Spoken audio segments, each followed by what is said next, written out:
주님께서 여러분과 함께 루카가 전한 거룩한 복음입니다. 그때 예수님께서는 바리사이들에게서 하느님의 나라가 언제 오느냐는 질문을 받으시고 그들에게 대답하셨다. 하느님의 나라는 눈에 보이는 모습으로 오지 않는다. 또 보라 여기에 있다 또는 저기에 있다 하고 사람들이 말하지도 않을 것이다. 보라 하느님의 나라는 너희 가운데 있다.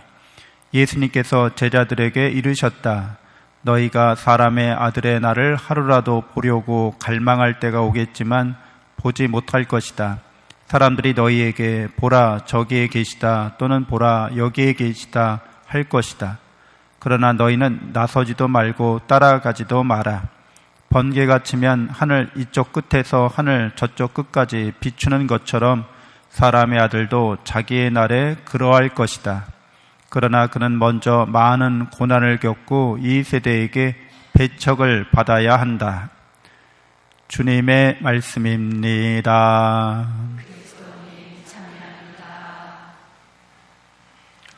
참 예수님, 하나님의 복동이 고맙습니다.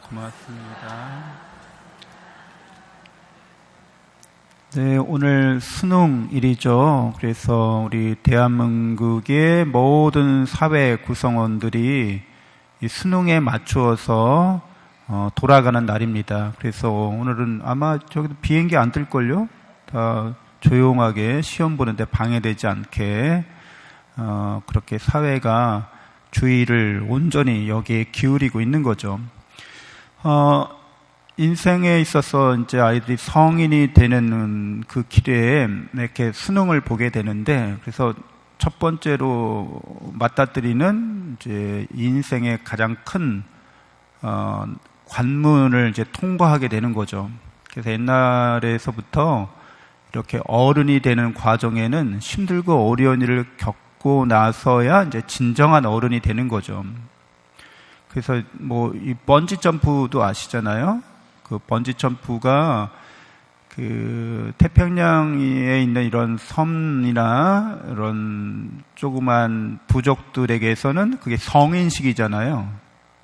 그래서 높은 벼랑 같은 데로 기어 올라가서 거기에 자기 발목에 이렇게 끈을 묶고서 점프하는 거죠.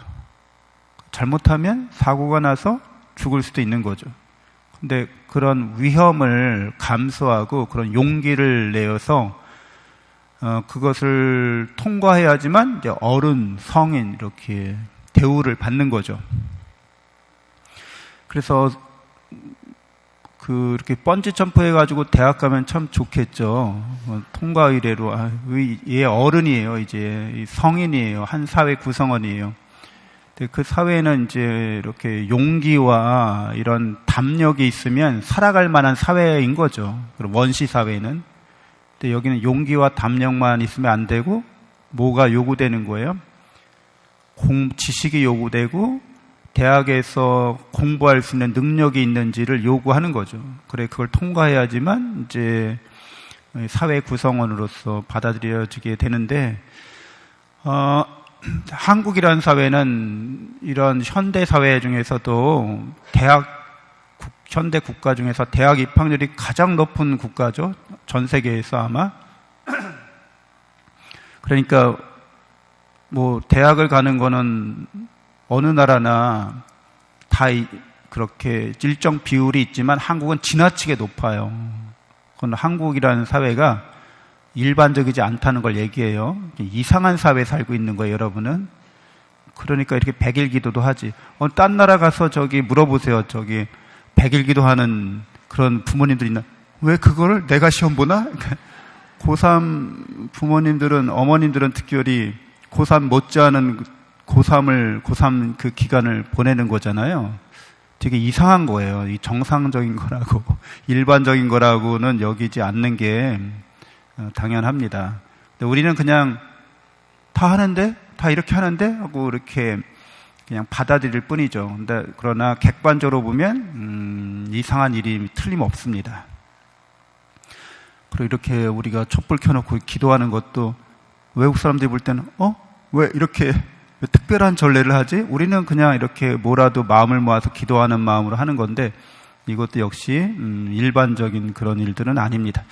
근데 여러분들 이제 우리가 살면서 아이들이 또 여러분도 마찬가지지만 인생의 관문들을 하나하나 통과하잖아요. 그 관문 통과는 위기이면서 기회입니다. 그러니까 관문 통과를 못하면 실패하고 낙오하는 거지만 그걸 통과하면 이제 성공하고 성장하는 거죠. 이게 늘 이런 관문들이 있어요. 어떤 사람들은 어떤 인생 관문에서 실패하기도 하고 어떤 사람은 성공하기도 합니다. 인생이 그래서 다양하게 드라마가 펼쳐지는 거잖아요. 그래야 인생이 좀 역동적이고 여러 사례들을 보면서 사람들이 뭔가 얻는 게 있잖아요. 그 모든 것들이 다 우리에게 메시지를 주고 있는 거죠. 끊임없이 메시지가 우리에게 이렇게 전파되고 있는 거예요. 왜 성공했지? 왜 실패했지? 인생 역전이 되는 경우도 많고요. 전화위복이 되는 경우도 많아요. 그래서 인생은 정말 살만한 그런 가치가 있는 여러 가지를 다양하게 직간접적으로 우리가 경험하고 체험하면서 배우게 되는 거죠. 인생 드라마를 통해서 우리가 공부하고 있는 겁니다. 근데 이 모든 인생 드라마가 펼쳐지는데 이 인생 드라마에서 이 관문 통과하는 것 중에서 제1의 관문, 가장 중요한 관문은 구원받는가, 구원받지 못하는가라는 시험입니다. 여러분들은 다 구원받으셨어요? 아멘? 네, 구원받으셨어요. 죄로부터 구원받으셨나요? 죄로부터 구원받은 거죠. 그래서 하느님의 나라에 여러분 다 들어가실 분들이죠? 하느님의 나라를 지금부터 들어가고 계신가요? 지금 시작되고 있나요? 아니면 지금은 아니고 나 죽은 다음에 갈 거야. 어떻게 이지선다. 지금부터인가요? 아니면 죽은 다음부터인가요? 지금부터죠. 어떻게 다 역시 이지선다니까 훨씬 쉽게 여러분들이 찍으시죠. 설마 죽은 다음이라고 생각하면 인생이 얼마나 간당간당합니까? 불안하고 죽는 순간에 내가 정신 살짝 놓으면 나 꽝인 거야? 그냥 지옥인 거야? 이렇게 생각하면 불안하잖아요. 지금부터 우리가 구원의 길을 천국의 삶을 누리고 있는 거죠. 그래서 하나님의 나라는 여기 있다 저기 있다 말할 수 없고 어디에 있다고 우리에게 알려주세요. 하나님의 나라는 너희 가운데 있다라고 말씀하십니다. 우리가 맺는 관계 속에 하나님의 나라가 있다는 거예요. 우리가 어떤 관계를 맺고 있어요? 인간적인 관계를 맺고 있죠. 보통 사회에 사는 사람 모두 인간관계 안에 있습니다. 근데 우리가 맺는 관계는 그 인간관계에 그치는 게 아니라 하느님의 사랑과 은총의 관계 속에 있는 거죠. 그래서 오늘 제1독서에서 바오로 사도가 필레몬에게 보내는 편지에서 이제 로마의 감옥에 갇혀 있을 때 바오로 사도가 편지를 쓴 거죠. 로마의 감옥에 갇혀 있었더니 도망친 노예 오네시모라는 사람이 있었어요. 그래서 그 오네시모에게 그리스도의 복음을 전합니다.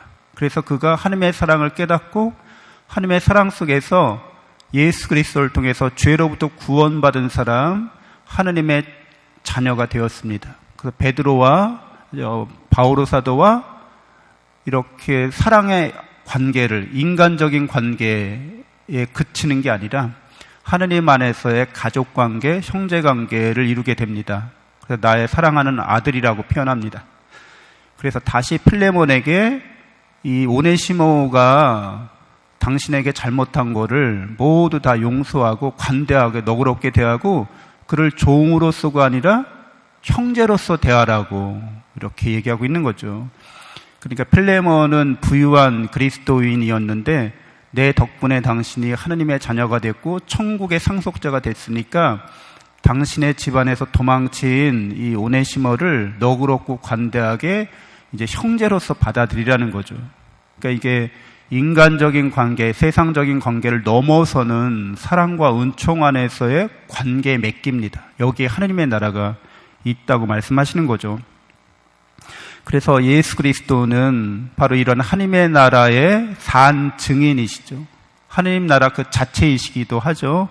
그래서 예수님이 이제 구원자가 어디 있는가, 여기 있다 저기 있다 말하지만 예수 그리스도는 마치 모든 사람이 다 알아볼 수 있게 하늘 이쪽 끝에서 저쪽 끝까지 번개가 번쩍하고 치는 것처럼 역사의 시작과 역사의 종말에 이르기까지 십자가를 통해서 이제 당신의 사랑을 드러내신다는 거예요. 그러니까 십자가를 바라보면 하느님이 우리를 얼마나 사랑하는지, 우리가 그 사랑 속에서 새로운 사람이 되고 하느님의 자녀가 되고 하느님과 모든 사람들이 하느님의 이런 사랑 안에서 예수 그리스도를 통해 드러난, 십자가를 통해 드러난 그 사랑으로 서로 관계 맺는 공동체를 이루기를 바라십니다. 하느님의 나라가 여기에서 시작되고 이렇게 하느님 나라를 이루신 분이 바로 십자가에 달리신 하느님의 아드님 예수 그리스도이신 거죠. 그러니까 예수 그리스도를 믿는 사람은 마치 번개가 번쩍하고 어두움을 비추는 것처럼 우리의 모든 거짓과 오류와 욕심이 사라지는 것을, 그리고 충만하고 희망차고 의미 있는 사랑의 관계 속에서 우리 인생을 살아갈 수 있게 됩니다. 자녀들이 입시를 끝내고 이제 결과가 나오겠죠. 그러나 전화위복이 될 수도 있고 또 인생이 인생지사 세웅지마처럼 될 수도 있습니다. 그러나 어떤 결과든지 또 인생의 어떤 관문을 통과하든지 구원받은 그리스도인으로서 이렇게 살아갈 수 있도록 해야겠습니다. 우리 모두도 하나님의 나라에 이미 살아가면서 예수 그리스도 우리의 구원자를 모시고 그분과 동행하는 우리의 인생이 되어야겠습니다. 잠시 묵상하겠습니다.